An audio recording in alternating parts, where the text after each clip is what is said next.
Et bonsoir à toutes et tous. Je vous sens timide. Bonsoir, Stéréolux. Mais oui, vous êtes là. Eh bien, bienvenue. Bienvenue à vous pour cette 9e édition de la Nuit Blanche des chercheurs organisée par Nantes Université en partenariat avec Stéréolux. Vous allez en prendre plein les yeux ce soir, je vous préviens. On va parler métamorphose et comme vous le savez, ici, on va avoir la possibilité d'entendre des gens qui travaillent sur ces questions. Je vais avoir le plaisir de vous accompagner jusqu'à 22 heures. Surtout, restez ici, c'est là que ça se passe. Non, je plaisante. Vous avez le droit d'aller ailleurs, comme vous le savez. Il y a des ateliers qui se tiennent partout, à Stéréolux et à la Halle 6 Ouest. Alors, au programme des conférences ce soir, dans quelques minutes, on va accueillir Yannick Aoustin, Valentine Gourina et François Mandin pour la conférence Au-delà des limites, quand le corps se réinvente. Ensuite, on fera de la philosophie, tous et toutes ensemble. De la philosophie pour les enfants. Car figurez-vous que c'est ce que nous propose Edwige Chirouter pour la philosophie, une expérience de métamorphose de la pensée. À 20h30, on se retrouvera pour réinventer la ville face aux défis climatiques. Comme vous le savez, et la preuve avec ce qui s'est passé à Rennes, un peu à Nantes, mais aussi en Ille-et-Vilaine, voilà, on fait face à ces défis-là. Comment est-ce qu'on peut s'adapter? Ou est-ce qu'il va falloir tout simplement transformer nos villes? Et on terminera à 22h30, à 22h, pardon, avec Sarah Forever, qui est interprétée par Mathieu Barbin et Élodie Chazalon, qui concluront la soirée avec l'idée du vêtement. Qu'est-ce que ça veut dire de se métamorphoser, notamment via l'art du drag? Et enfin, 22h30, place au spectacle avec Avatar métabolique sonore, NS-DOS et Damien Éveillard. Évidemment, on répondra à toutes vos questions après tout cela. La Nuit Blanche, donc, comme je le disais, c'est une programmation hyper riche. Vous allez pouvoir vous balader toute la soirée. N'hésitez pas, des ateliers, des performances, etc.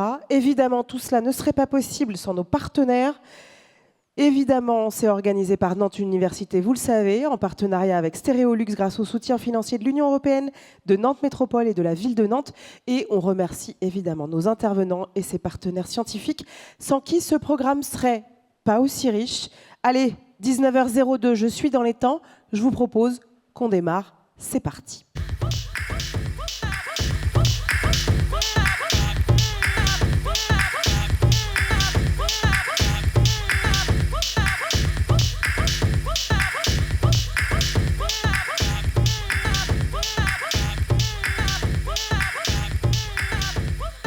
Au-delà des limites, quand le corps se réinvente, comment appréhender la métamorphose de nos corps en cas de maladie, d'accident, d'amputation? Il faut déjà accepter ce nouvel état, ce passage de la catégorie dite des valides à celle d'invalides. Mais quand 85% des handicaps sont acquis après 15 ans et quand la technologie nous fait rêver d'hommes compensés, voire augmentés, qu'est-ce que ça veut dire? Pourra-t-on à l'avenir métamorphoser nos corps jusqu'à atteindre des performances dignes des scénarios de science-fiction? Pour en parler, je vous demande d'accueillir François Mandin, Yannick Aoustin et Valentine Gourina.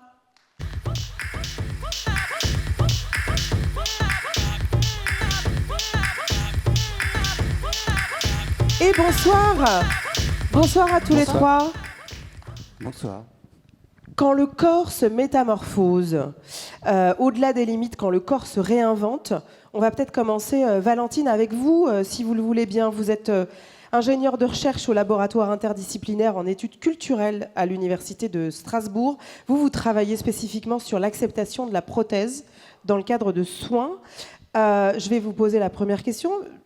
Mais déjà, la métamorphose du corps, c'est l'amputation. Comment s'est accueillie cette métamorphose-là? C'est un bouleversement, c'est un cataclysme. Je dirais c'est un bouleversement physique, psychologique, existentiel. Il y a tout qui change. On passe d'une vie d'avant à une vie d'après. Ça entraîne évidemment un grand changement physique, physiologique. On perd une partie de son corps qui se retrouve remplacée par une nouvelle partie du corps, le moignon, qui est une zone corporelle qu'on doit apprivoiser, qu'on doit découvrir, qui peut être difforme, qui peut être couverte de cicatrices, qui peut être douloureuse. Il faut apprendre à vivre avec. C'est un bouleversement aussi dans les capacités fonctionnelles. Quand on perd une jambe, on ne peut plus marcher. Avant d'être équipé d'une prothèse ou alors avec l'aide de béquilles, on peut se retrouver en fauteuil. Quand on perd un bras, on ne peut plus faire un certain nombre d'activités du quotidien. C'est un bouleversement psychologique aussi parce qu'il faut pouvoir accepter cette nouvelle image, faire un deuil. C'est vraiment un travail de deuil. Le deuil de sa configuration corporelle, le deuil de sa vie d'avant, le deuil de son identité, parfois le deuil de son travail, le deuil de sa famille, en cas de bouleversement familial, des personnes qui peuvent faire... L'amputation peut parfois faire exploser une famille. Et puis c'est un bouleversement social aussi, parce qu'on rentre dans la catégorie du handicap, c'est-à-dire qu'on peut perdre son travail, on peut perdre ses amis, on peut se retrouver mis au banc parce que fonctionnellement on n'est plus capable d'accéder à certains lieux, de faire un certain nombre d'activités. Donc oui, c'est vraiment un cataclysme. C'est un cataclysme. Moi, ce que j'entends, c'est que là, on est dans quelque chose de l'ordre de la perte. On passe de la catégorie des valides à celle des invalides. Et juridiquement, François Mandin, vous êtes enseignant-chercheur au laboratoire droit et changement social, juriste, mais vous êtes spécialiste du droit du corps et plutôt axé sport, mais on y viendra. Là aussi, on passe d'une catégorie à l'autre. La catégorie des valides à la catégorie des invalides, des personnes en situation de handicap. On le sait dans le sport, mais c'est le cas, comme nous le disait à l'instant Valentine, pour tout le reste. Mais c'est le cas aussi dans le sport. Oui, c'est le cas dans le sport. D'une manière générale, ce que l'on essaye de faire sur le plan du droit, c'est de poser une égalité de traitement, faire en sorte que les personnes handicapées dans la société en général aient les mêmes droits. Donc il y a un ensemble de textes qui posent ce principe directeur, que l'on retrouve dans l'espace des sports. Simplement, ce qui se passe lorsqu'on devient handicapé du fait d'un événement de vie, on n'est plus considéré comme étant entre guillemets valide. Et donc, dans l'espace des sports, il y a une catégorie qui s'ouvre, qui s'adresse aux personnes dites handicapées, ce qui leur permet de concourir à des pratiques sportives, mais ça les enferme aussi dans cette catégorie. Et lorsque l'on utilise des prothèses, la tentation peut être de vouloir retourner concourir avec les valides. C'est le cas d'Oscar Pistorius, par exemple, c'est ce qui s'est passé. Alors, Oscar Pistorius, c'est le fameux coureur sud-africain, c'est le coureur sud-africain qui avait explosé tous les pronostics, notamment en 2008, c'était en Chine, c'était à Pékin, je crois, et à Londres. Et après, il a voulu, pour les Jeux Olympiques de Londres, entrer en compétition avec les personnes dites valides. Parce qu'il faisait des temps qui auraient pu permettre ça. Il atteignait des niveaux de performance qui permettaient de penser qu'il pouvait concourir avec les athlètes valides. Et donc, il a fait une demande pour concourir avec eux. Et l'autorité sportive, en l'occurrence la Fédération internationale d'athlétisme, lui a expliqué qu'il ne pouvait pas, sur la base d'une étude médicale qui a été discutée après, qui expliquait que ces prothèses lui procuraient un avantage supérieur aux athlètes dits valides.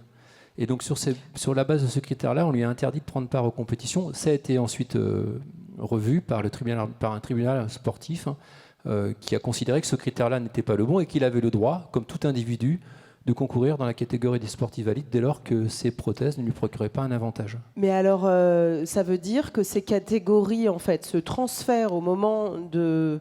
Enfin, quand on est en situation de handicap, on est juridiquement à cet endroit quand il s'agit du sport. Oui. Mais on voit que c'est en train de bouger. Typiquement, le dernier Vendée Globe. Alors, sur le Vendée Globe, c'est effectivement une autre évolution intéressante de Damien Seguin, qui est une personne handicapée, qui a voulu concourir, faire le Vendée Globe. Il a fallu qu'il démontre qu'il était en capacité de partir faire le tour du monde seul, en solitaire. Donc il y a eu un examen médical et il est parvenu Parce que lui, par exemple, qu'est-ce qui lui manque? Un moignon. Voilà, donc il a un bras en moins. Enfin le poignet. Le poignet. Et donc en fait, tout un appareillage a été fait pour qu'il puisse hisser la voile. Et à partir du moment où il a pu démontrer cela, démontrer qu'il était en capacité en mer de s'autosuffire lui-même, notamment de se soigner, on lui a accordé l'autorisation de prendre part à cette compétition. Donc il a fallu qu'il interpelle un tribunal du sport pour pouvoir obtenir le droit de concourir. Alors lui non, il a fallu qu'il démontre auprès de la commission médicale de la Fédération française de voile, enfin des instances qui gèrent la voile, qu'il était en capacité de se suffire à lui-même. Mais il a pu comme ça changer de catégorie. Donc on voit en fait à quel point ces catégories sont parfois figées, à tout le moins dans l'espace du sport. Ce qui pose, vous venez d'en parler, la question des prothèses. Et c'est là que je me tourne vers vous. Pour le coup, Yannick Aoustin, vous êtes enseignant-chercheur au laboratoire des sciences et du numérique de Nantes. Vous travaillez sur cette dimension technologique. Qu'est-ce que c'est une prothèse en fait? On voit les prothèses de l'athlétisme, on imagine quelque chose de très bionique, mais à quoi ça sert?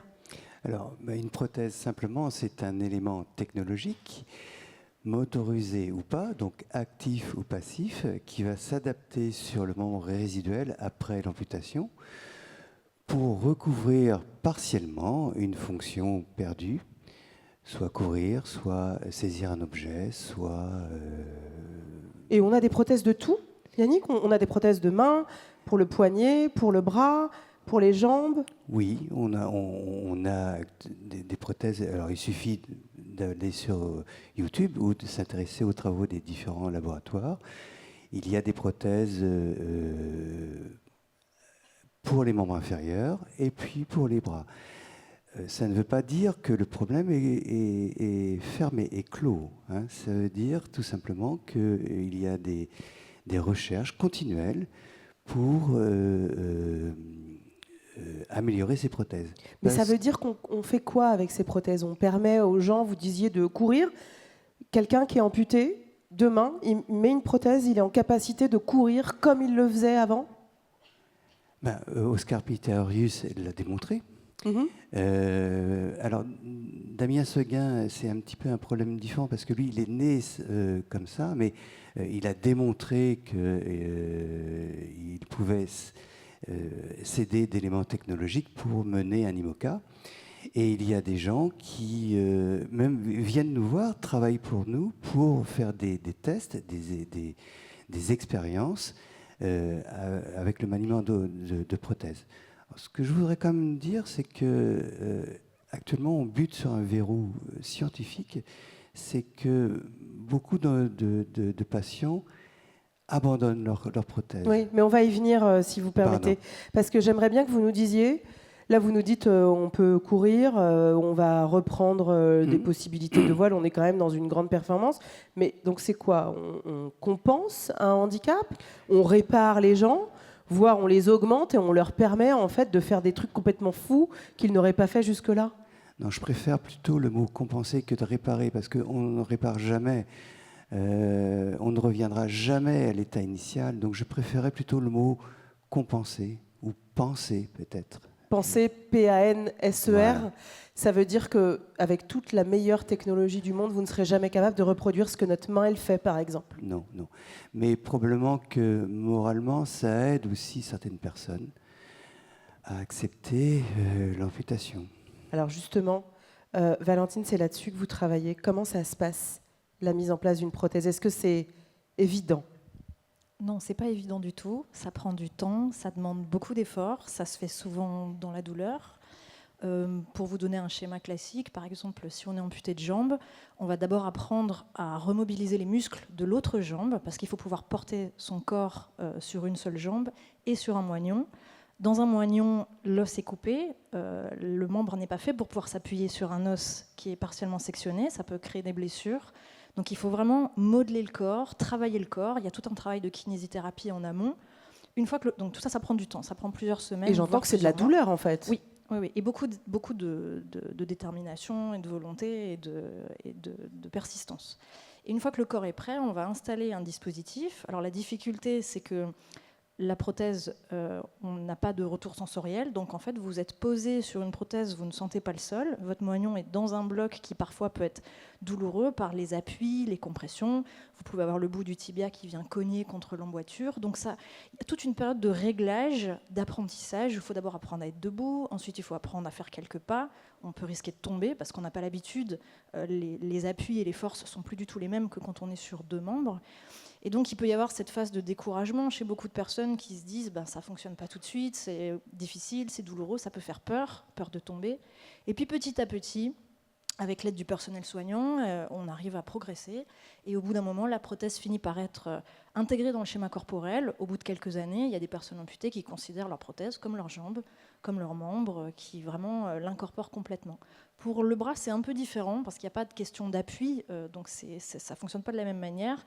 Là, il faut vraiment apprendre à mobiliser des muscles pour pouvoir contrôler, par exemple une commande électronique ou des prothèses à câble, des prothèses mécaniques. En fait, il faut apprendre le mode de fonctionnement de la prothèse pour pouvoir le transférer après dans des activités de la vie de tous les jours. Donc l'apprentissage, il se focalise beaucoup sur qu'est-ce qu'on a envie de faire plus tard quand on reviendra chez soi, quel type d'activité on a besoin de faire au quotidien. Et c'est ça qui va orienter la manière dont on va apprendre à utiliser la prothèse, mais aussi apprendre à utiliser son corps. Parce qu'Yannick parlait de verrou scientifique. Un autre verrou majeur, c'est le fait que le corps n'est pas toujours fait pour pouvoir être interfacé avec une prothèse. Il y a des problèmes de transpiration dans l'emboîture qui peuvent faire glisser, par exemple, le moignon. La prothèse peut se détacher selon la hauteur de coupe du membre. Il y a beaucoup de problèmes techniques parce que le corps n'est pas fait, en fait. C'est ce que vous disiez, Yannick, à l'instant, c'est qu'en fait, il n'y a rien de simple à être appareillé. Il y a plein de gens qui, du coup, au vu de ces difficultés, elle est peut-être là aussi, la performance. On n'est pas que chez Oscar Pistorius et dans le Vendée Globe. En fait, juste accepter l'appareillage, réussir à traverser toutes ces épreuves, c'est pas si simple. Non, et aussi apprendre à faire les bons mouvements, à bien se servir de la prothèse et éviter les mouvements parasites qui pourraient engendrer des traumatismes musculaires squelettiques, par exemple sur l'épaule, si on veut se servir d'une prothèse de main pour prendre un objet. La main, l'avant-bras d'un humain est formidable, et donc reproduire parfaitement cette prise, Par exemple, là, ce que je fais là, la pince là, ça, est-ce que aujourd'hui une prothèse peut le faire? Est-ce que quelqu'un qui n'a pas de membre peut faire ça? Alors, je devine que en faisant ça, ces mouvements-là, vous pliez votre paume. Oui, tout à fait. Eh ben, je ne connais pas actuellement, personnellement, de prothèse qui soit capable de faire ça. D'accord. Donc, alors, juste une prothèse qui nous permet d'attraper quelque chose comme ça c'est possible? Oui. Et ça, par exemple, parce qu'on va se poser la question du prix, même si, voilà, combien ça coûte, ce type de choses? Parce qu'on vient juste d'avoir aujourd'hui l'information que les chaises roulantes seraient désormais, en fait, les fauteuils seraient désormais remboursés intégralement aux personnes en situation de handicap, mais les prothèses, aujourd'hui, ce n'est pas le cas, par exemple. Non. Si, complètement. Y compris celles à 200 000 €. Pas les prothèses sportives. Oui, pas les prothèses. Oui, non, la question du prix est importante. Il y a des mains robotiques qui coûtent extrêmement cher. J'ose même pas dire le prix ici, mais c'est. Dites-nous. Bon, on peut parler de 100 000 €, par exemple. D'accord. Donc c'est pas très démocratique pour l'instant. Voilà. Et puis il y a des mains beaucoup plus simplifiées, beaucoup plus simples, avec 2 doigts en opposition avec le pouce, qui peuvent respecter les prix de remboursement de la sécurité sociale, quoi. Et donc une société comme Ottobock travaille dans cet esprit-là. Ottobock, qui est née, une entreprise allemande qui est née après la Première Guerre mondiale. Et qui était justement donc dédiée à compenser voilà. ces gueules cassées, si je puis dire. Valentine, il y a beaucoup de gens qui abandonnent. Alors, il y en a une partie, il n'y a pas d'études chiffrées globales sur les abandons de prothèses. Il y a plusieurs études qui ont été faites pour le membre supérieur. On arrive à peu près 2/3 de personnes qui abandonnent leur prothèse de bras. Mais la prothèse de bras, c'est vraiment une spécificité dans le sens où quasiment 80% des activités du quotidien, on peut les faire à une main. Donc, elle n'est pas aussi nécessaire, on va dire, que les prothèses de jambes. Ce que nous, on a observé dans une étude qu'on a menée il y a quelques années sur les abandons de prothèses, c'est qu'il y a beaucoup d'abandons partiels, c'est-à-dire que les personnes vont porter leur prothèse uniquement pour une action spécifique, par exemple passer le pas de leur porte si elles ont un escalier devant chez elles, et le reste, elles vont le faire soit en fauteuil, soit avec des béquilles si c'est plus confortable pour elles, parce que ça demande quand même... En gros, elles changent de dispositif selon la journée, en fauteuil un peu, et quand il s'agit peut-être d'être à l'extérieur, parce que j'imagine que le regard qu'on porte sur un moignon n'est pas évident, là on utilise la prothèse par exemple. Et c'est aussi corrélé à l'âge, au niveau d'amputation. Si on est plus âgé, ça demande un effort physique qui est peut-être plus conséquent pour le type d'activité qu'on a besoin de faire. Par contre, si on est jeune, qu'on a été amputé à la suite d'un accident, on peut être capable de la porter toute la journée, de faire toutes nos activités. Donc c'est assez variable. Et les usages dépendent vraiment de la condition physique et du type d'autonomie qu'on a besoin de mettre en place au quotidien. Ça, on est dans l'espace du commun des mortels. Et de l'autre côté, François, il y a l'espace de la performance. Voilà, je le disais tout à l'heure, on a vu des performances juste complètement folles avec les Jeux Olympiques cet été et Paralympiques, évidemment, pendant les Jeux Paralympiques. On voit bien que cette réalité n'est pas celle, pour l'instant, des athlètes. Qu'est-ce que ça dit de la notion de performance? On n'est pas au même endroit, là? Alors, Sur le plan de réaliser une performance physique, on n'est pas au même endroit parce qu'on ne se prépare pas de la même manière.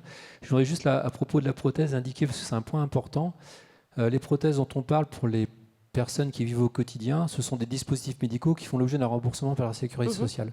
En revanche, les prothèses qu'utilisent les athlètes de haut niveau ne sont pas remboursées. Ce ne sont pas des dispositifs médicaux. Même si ce sont des prothèses, elles ne répondent pas à la définition juridique des dispositifs médicaux. Ce sont des aides mécaniques à la performance. Et donc, elles ne sont pas remboursées. Donc, ce n'est pas la même catégorie. Non, ce n'est pas la même catégorie. C'est considéré comme relevant du loisir. Ce qui peut paraître étrange, mais c'est conçu comme ça, c'est pensé comme ça. Ça mériterait sûrement des discussions, des interrogations, mais en tout cas, c'est ça. En tout cas, ces prothèses-là, si on est sur le champ du sport de haut niveau, de la performance, elles conduisent des athlètes handicapés ou dits handicapés à performer. Et lorsqu'on est une personne valide ordinaire, on voit qu'ils sont bien meilleurs que nous. Alors, ça vient du fait qu'ils s'entraînent. Et qu'en s'entraînant, ils se dépassent. Et l'une des questions que l'on se pose dans le champ du droit, c'est à partir de quand cette capacité de se dépasser atteint une limite qui serait de l'ordre de l'acceptable ou non, du point de vue de l'atteinte à l'intégrité physique. Là, Donc, ça veut dire que vous vous posez les questions, alors qu'on n'y est pas encore complètement, d'une forme de transhumanisme, en fait. Alors, un homme largement augmenté par la technologie. Si effectivement le transhumanisme se définit comme tel, et qu'on observe les formes d'entraînement et de performance, il y a quelques années, on parlait de l'entraînement.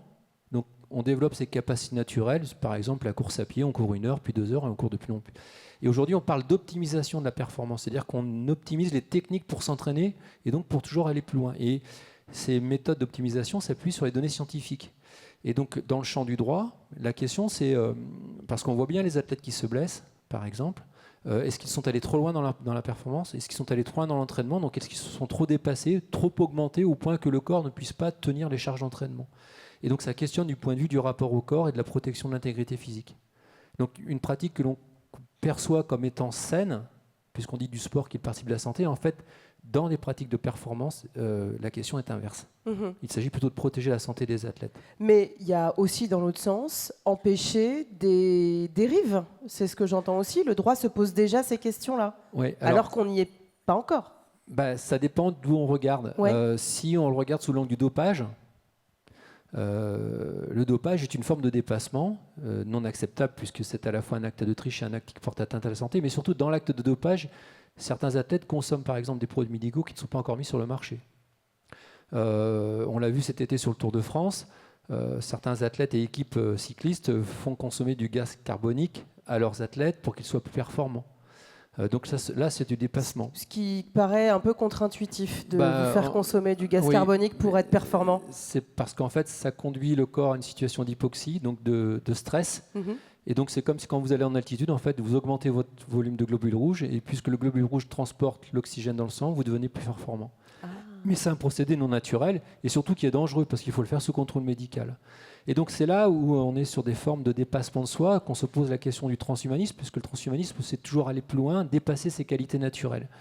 Alors, dans le champ du droit, quand on questionne, je viens un peu cette question autour des appareillages. On sait qu'aujourd'hui, la médecine nous permet, par exemple, d'avoir un œil bionique, ou des bras, des prothèses, type de bras articulés. Est-ce que cela, plus tard, ça va conduire des gens à faire des performances, mais ils ne fatigueront pas? Si on a un œil bionique, on voit tout le temps sans se fatiguer. Qu'est-ce que ça dit de la performance et qu'est-ce que ça dit donc des catégories sportives? On parlait tout à l'heure d'une personne qui a un bras, donc qui est amputé, qui a un bras qui fait du tir à l'arc. À titre personnel, quand je la vois faire, j'ai l'impression qu'elle fait du tir à l'arc comme toute personne. Si elle demande, alors est-ce qu'on la considère comme dépassée, comme compensée? Est-ce qu'on la considère comme une personne ordinaire? Donc comment, juridiquement, on va la penser, cette personne? Et dans le champ du sport, est-ce qu'elle peut faire du sport avec tout le monde, ou est-ce qu'il faut qu'on l'enferme dans la catégorie des personnes dites handicapées parce qu'elle a une prothèse? Ce sont ces questions-là que l'on se pose aujourd'hui dans l'espace du droit. Donc penser les catégories, transformer les catégories en vigueur. Et là-dedans se pose aussi la question, Valentine, de la performance. On voit que là, on est dans quelque chose qui est peut-être, on parle de quoi? De 1% de la population. Ça suscite quoi chez vous, cette idée de performer encore et encore, d'avoir des dispositifs qui permettent de dépasser? C'est la réalité de ce que vous voyez, vous, avec les patients que vous avez suivis? Complètement. La performance, le dépassement de soi, c'est la réalité quotidienne des personnes amputées. Je l'ai dit tout à l'heure, ça demande un effort considérable. François parlait du fait que les athlètes peuvent se blesser parfois à l'entraînement. Il arrive souvent de se blesser dans sa prothèse juste parce qu'on a marché un peu trop longtemps ou un peu trop vite, ou sur des sols un peu instables. Ce dépassement de soi, il a lieu dès le début de la réadaptation. Il faut dépasser ses limites qui ont évidemment été altérées par la mutilation du membre.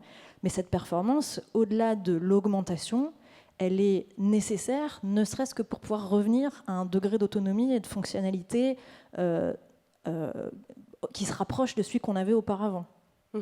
Cette question de la performance, on l'a beaucoup entendu, Yannick. Souvenez-vous du débat sur la réforme des retraites. Je vous envoie dans un autre espace. Moi, j'ai un souvenir d'un député qui nous disait « Mais bientôt, on va pouvoir travailler jusqu'à 67 ans parce qu'on aura des exosquelettes. On aura la possibilité, quand on est maçon, d'avoir un exosquelette, quelque chose qui va venir s'harnacher pour nous permettre de porter des charges lourdes. » À l'époque, on en a un peu ri en disant vraiment, ils se foutent de notre gueule. Est-ce que ça existe, ça ? D'abord, il faudrait... Bon, je vais définir les exosquelettes. Je distingue 3 familles d'exosquelettes. D'abord, l'exosquelette qui est motorisé, qui est composé d'éléments rigides et qui soit est corps entier, soit équipe un bras, et qui contraint la mobilité de la personne. Il y a quelque chose de plus doux qui est l'exosuite, qui est composé d'éléments flexibles, de brassards et puis d'épaulettes, par exemple rigides, et dont la transmission des efforts des moteurs se fait par des câbles ou des poulies. Et puis il y a les exosquelettes passifs qui aident à la posture. Voilà. Alors, maintenant, ça permet quoi ? Ça veut dire qu'en fait, on peut se remettre debout. Quand vous dites passif, ça permet de retrouver, par exemple, une station debout. Ça permet quoi ? Non, ça veut dire que, par exemple, et je le fais souvent, c'est prendre un objet par terre lourd, je fais le mauvais geste, je ne m'accroupis pas, et je baisse le dos, et puis après... je me casse le dos. Je me casse le dos. Et donc, l'aide à la posture, c'est de vous forcer à adopter une bonne posture du dos, par exemple. Mais pour votre maçon, j'ai l'impression que vous voulez lui... Enfin, certaines personnes veulent lui appliquer la double peine. Oui. D'abord, chaque jour, c'est fastidieux de mettre un exosquelette. Et puis, peut-être qu'à... Ça a l'air lourd en plus. Oui, et puis ça l'empêche dans sa... Parce qu'un maçon... c'est aussi parfois... c'est quelque part un artiste qui a appris le geste. Et là, vous le contraignez avec cet exosquelette. Et puis bon, à 70 ans, il a peut-être envie de faire autre chose. De faire autre chose. Oui, non, mais ça, je crois qu'on a été nombreux à être d'accord sur cet élément. Mais ça pose la question de cette idée que finalement, la technologie, elle améliore la performance. Et que cette performance, on va pouvoir pousser les murs, travailler ad vitam aeternam. Là-dessus, François, le droit aussi se pose des questions. Enfin, on le voit, cette idée, la technologie, elle va nous permettre tellement de choses qu'on va devenir encore plus et plus performant. Oui, alors en droit, ça pose la question de la place du corps et de la personne. On est des sujets de droit, on a un ensemble de droits et d'obligations, et puis on a un corps. Et ce corps, il faut le protéger. Donc on considère qu'il est le prolongement de notre personne, donc on ne peut pas y porter atteinte. Le principe d'indisponibilité ou de protection du corps, principe d'intégrité. Alors ça veut dire quoi ? Ça veut dire l'intégrité, ça veut dire qu'on doit se protéger, être protégé. On doit se protéger. Ça veut dire que moi, si demain je veux vendre un rein, j'ai pas le droit. Voilà, on peut pas. D'accord. En revanche, je peux faire un don. On peut faire un don. D'accord. Ce n'est pas dans le commerce. Je peux pas le vendre, mais je peux pas décider demain de m'amputer. Non. Je peux pas décider de me dire je me rends borgne, par exemple. On ne peut pas, et c'est toute la problématique justement de cette notion de transformation, de métamorphose et du courant transhumanisme qui défend l'idée. Alors, elle n'est pas partagée, mais enfin, en tout cas, elle est là. Si la technologie nous permet de toujours aller mieux et plus loin, faisons en sorte de toujours aller mieux et plus loin.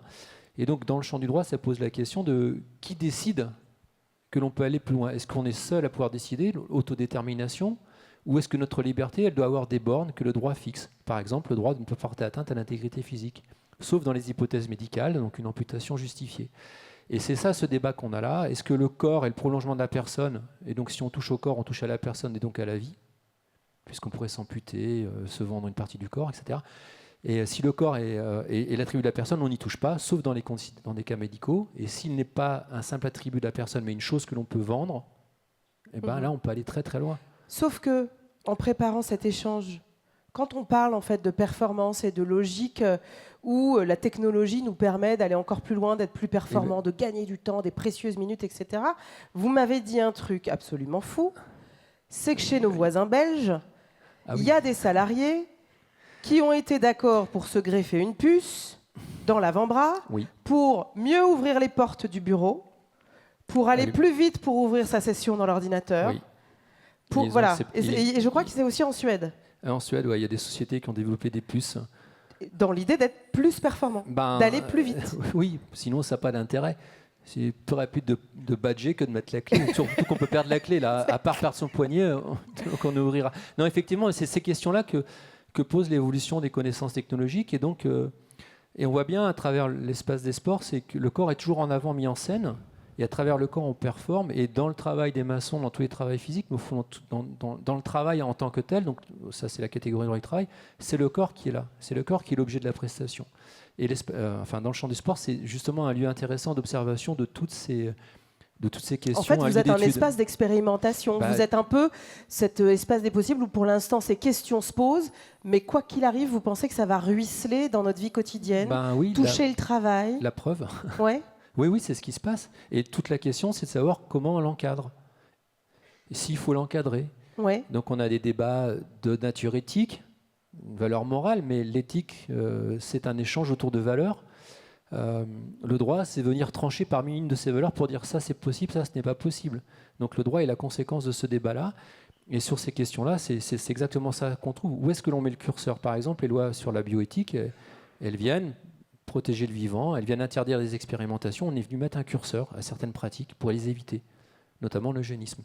Et donc dans l'espace des sports, lorsqu'on regarde ce qui se pratique dans le domaine de l'entraînement, qu'on regarde ça sous l'œil un peu de la protection de la santé, il y a quand même des choses qui interrogent, que ce soit chez les athlètes. D'ailleurs, là, il n'est plus question de handicap, il est question de donner à son corps les moyens de se dépasser.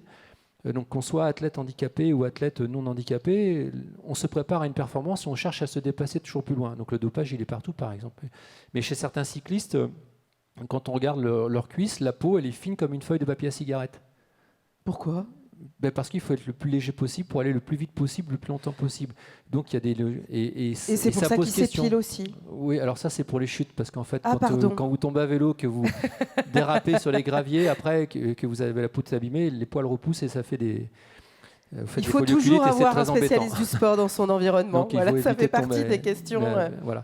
Et donc ça pose toutes ces questions-là en fait. Oui. D'accord. Mais cette idée, Valentine, de performance, vous le disiez tout à l'heure, la performance pour une personne âgée de 70 ans qui a été amputée parce qu'elle a un diabète, en fait, elle est aussi toujours un peu située. C'est pas la même quand on parle de votre patient de 70 ans que quand on parle d'Oscar Pistorius, quand on est dans une catégorie qui est le Vendée Globe et donc le tour du monde en solitaire. Enfin, c'est à chaque fois, c'est le même mot, mais ça recouvre pas la même réalité. Oui, il y a plusieurs choses dans votre question. Déjà, le fait que les prothèses, elles sont souvent monotâches, elles sont là pour répondre à un type d'activité, elles ne sont pas aussi polyvalentes que le corps peut l'être. La question de la performance, elle est toujours en réponse dans un champ spécifique. On n'est jamais performant en tout. Soit on est excellent dans une discipline ou dans une action, soit on est moyen dans l'ensemble, mais c'est rare d'être excellent à tous les niveaux. Et puis, il y a une chose aussi, je voulais rebondir, vous parliez de la technologie qui pousse la performance toujours plus loin. C'est un biais qu'on a aussi dans notre société qui est technocentrée et qui est techno-enchantée. C'est qu'on a tendance à trouver des solutions technologiques pour tous les problèmes et on a tendance à cristalliser l'idée de performance sur la technologie en tant que telle. Sauf que la prothèse, elle n'est pas performante. La prothèse, elle est le biais, elle est le moyen, elle est l'outil de la performance que la personne usagère va pouvoir mettre en place. Donc c'est avant tout la personne, par son corps. Si on prend l'exemple de Pistorius, c'est pas spécifiquement ses prothèses qui le rendaient performant.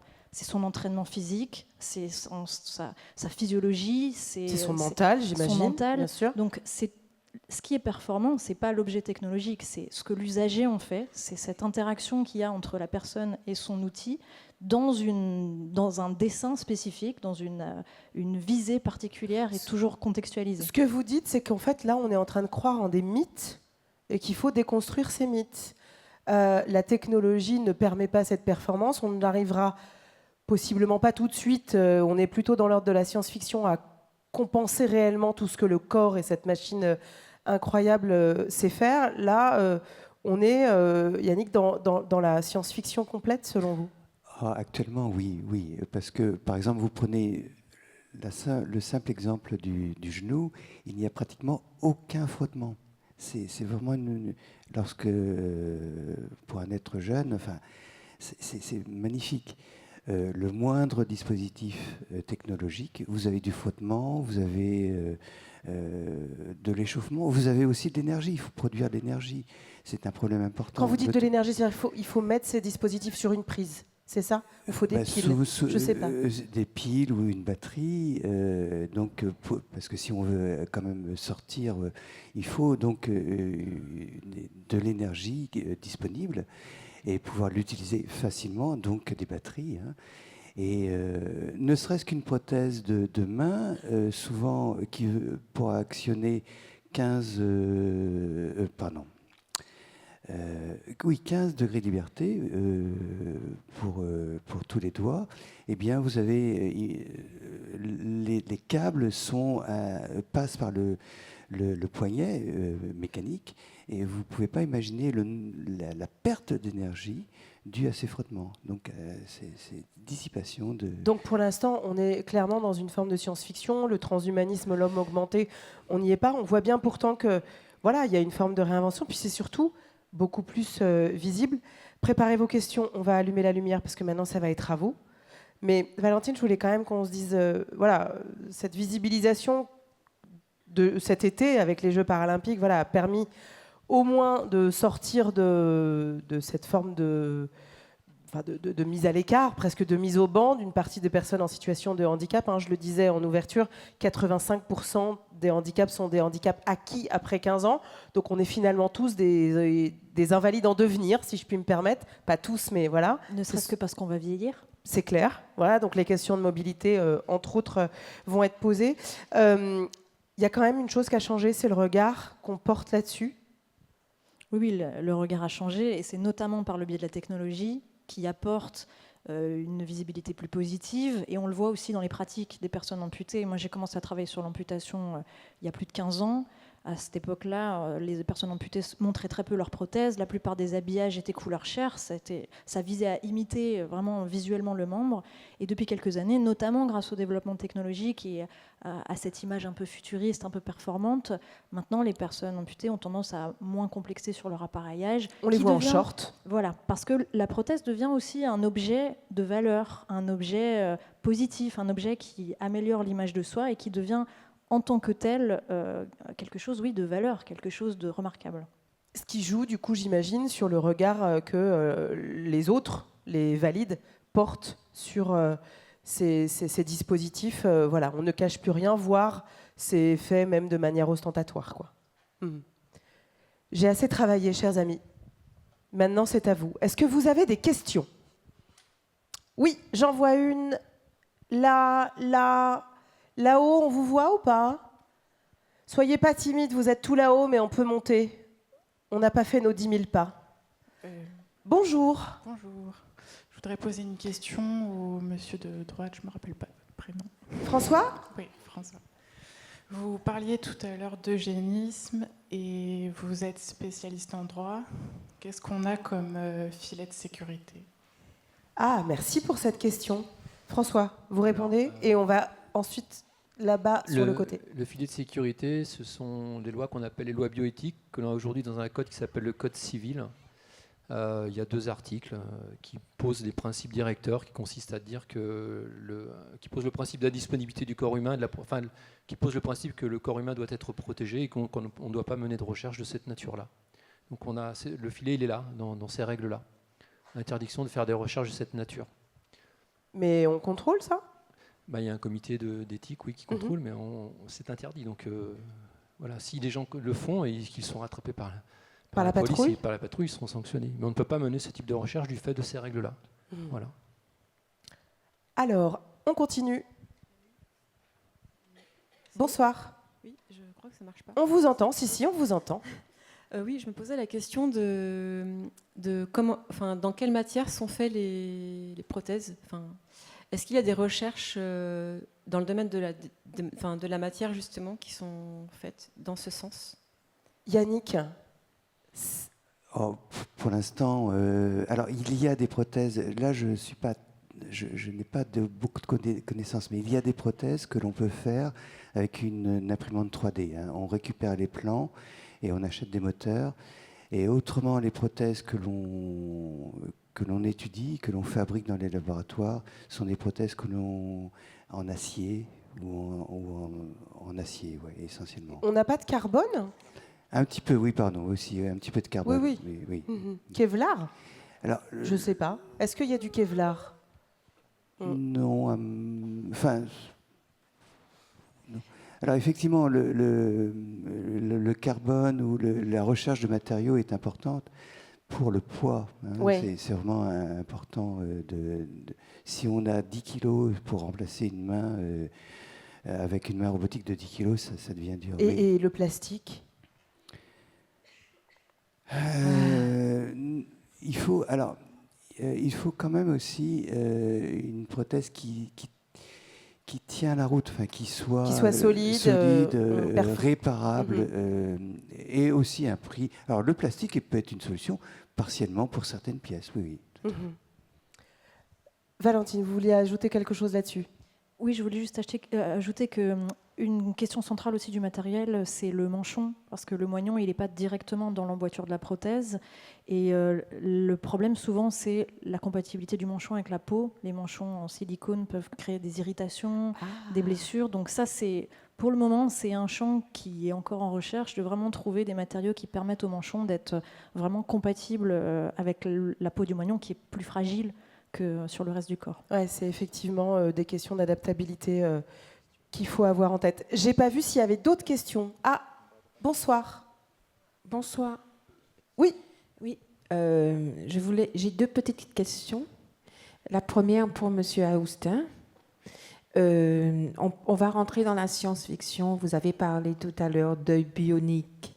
Mais moi, je me pose la question de l'interface entre les prothèses bioniques et le cerveau. Je sais qu'il y a des ponts entre la biotechnologie et la programmation informatique pour essayer en fait d'imiter les connexions nerveuses et pour pouvoir gagner en autonomie. Je sais que ça ressemble à de la science-fiction, mais il y a des gens qui travaillent sur ça. Ça, c'est ma première question. Ouais. Et la deuxième, c'est pour le monsieur qui, justement, parle de bioéthique. François. Oui, François. Dans le cadre des coopérations internationales, plusieurs équipes de chercheurs travaillent et la bioéthique change selon les pays. Parce que, par exemple, aux États-Unis, vous avez des laboratoires publics ou d'université, mais vous avez aussi la recherche privée. Donc, est-ce qu'on peut vraiment, en bioéthique, se protéger de ces choses-là et empêcher qu'on dépasse les limites de la bioéthique? Voilà. Merci pour ces questions. Et on en a juste une en bas qu'on va enchaîner parce qu'on est déjà en train de déborder. Ah, alors pardon, allez-y. Oui. Moi, j'avais une question par rapport aux membres fantômes et à un peu l'aspect psychologique de la perte du membre, du coup, plutôt pour Madame Valentine. Est-ce que la prothèse permet un peu de compenser les douleurs par rapport aux membres fantômes ou au contraire, est-ce que le patient va plutôt sentir vraiment une différence entre l'aspect mécanique de sa prothèse et l'ancien aspect biologique? Merci. Et alors, il y a quelqu'un devant. Ah, il y a... Oui, bonjour. Bonsoir. Bonsoir. Moi, j'avais une question, en fait. Lorsque un patient, par exemple, il a encore ses membres, donc il n'a pas de moignon, mais par contre, avec le choc psychologique qu'il a reçu, il est en incapacité de bouger certains membres. Est-ce qu'il existe des prothèses qui, potentiellement, peuvent aider dans ces cas? Oui, ou quelqu'un, par exemple, qui serait hémiplégique ou tétraplégique, c'est ce que je comprends dans votre question. Et on termine avec vous. Merci. Bonsoir. Bonsoir. On a beaucoup parlé vous nous avez beaucoup parlé des prothèses qui permettent de compenser un handicap moteur. Et j'aimerais savoir si les chercheurs et les chercheuses travaillent sur des prothèses qui permettent de compenser un handicap mental, voire même des maladies qui nous font perdre nos capacités mentales, comme la maladie d'Alzheimer, par exemple. Oui. Merci pour ces questions. Je vais vous demander une discipline olympique. Ça va être de répondre en 2 minutes à tout ça. À tout. Ben oui, on déborde déjà, chers amis. Je suis désolée. Je peux répondre Valentine, très, ouais, très bien rapidement sûr. sur le membre fantôme.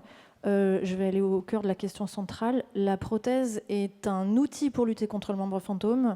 Elle permet justement de recentrer la sensation sur le geste, au-delà de la thérapie miroir. Donc on s'est rendu compte que le fait de porter une prothèse atténue les douleurs fantômes. Elle atténue pas forcément les sensations fantômes, qui ne sont pas un problème en soi, mais les douleurs fantômes souvent sont atténuées par le port de la prothèse.